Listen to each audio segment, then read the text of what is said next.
So Mai is the child of a South Vietnamese commander of the Airborne Brigade. So her story, she's the one that's affected by the war trauma.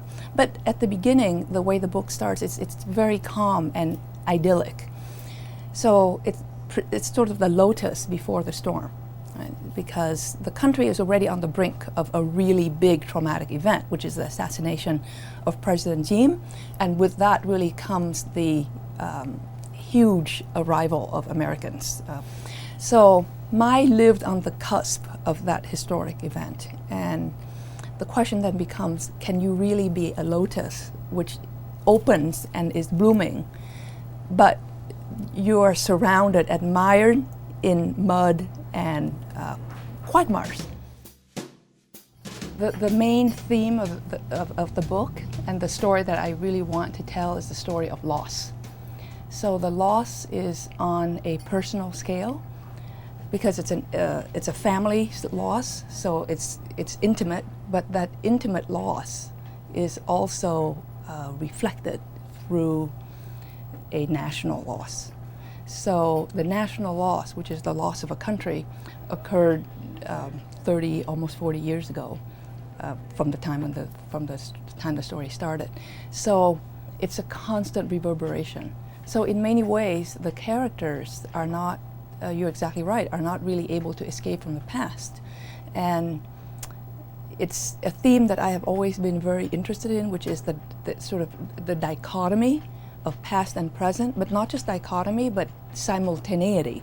So they are divergent, but they are also simultaneously happening.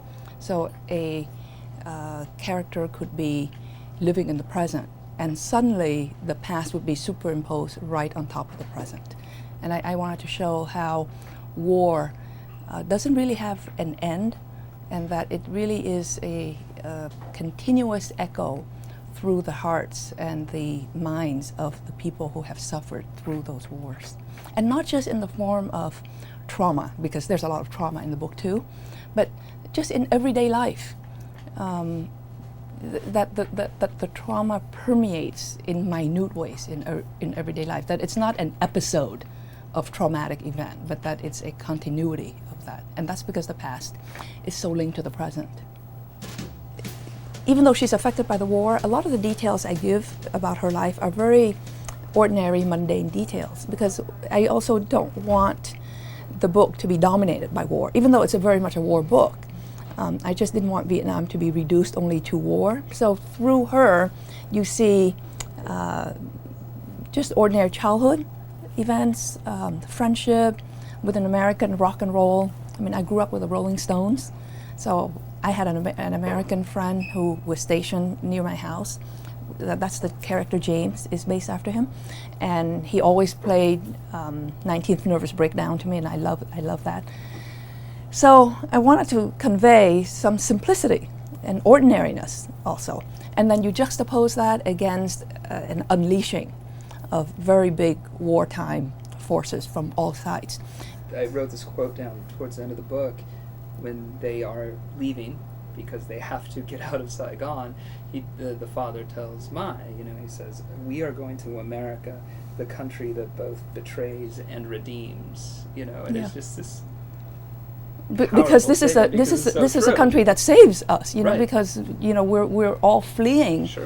to come here. But the reason why we're here is because of certain political exchanges in terms of geopolitical realities. And when you talk about the current situation, with Iraq, the thing that was extremely gripping for me was I grew up loving the 1001 Arabian Nights stories. So when I hear Baghdad, I think of magic carpets and spices and magical genies. Those are the stories my parents read to me. And starting in 2005, 2006, you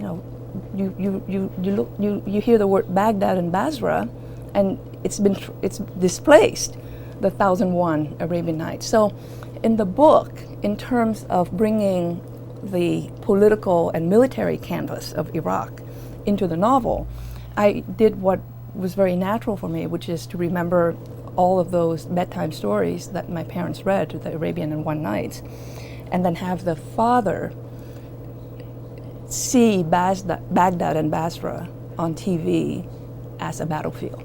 So you see a fairy tale transmogrified into a battlefield, and how basically 1960 and 1975 is not that much different from 2006 and 2008 or 2009, because the U.S. is in another Iraq quagmire and trying to figure out how to exit.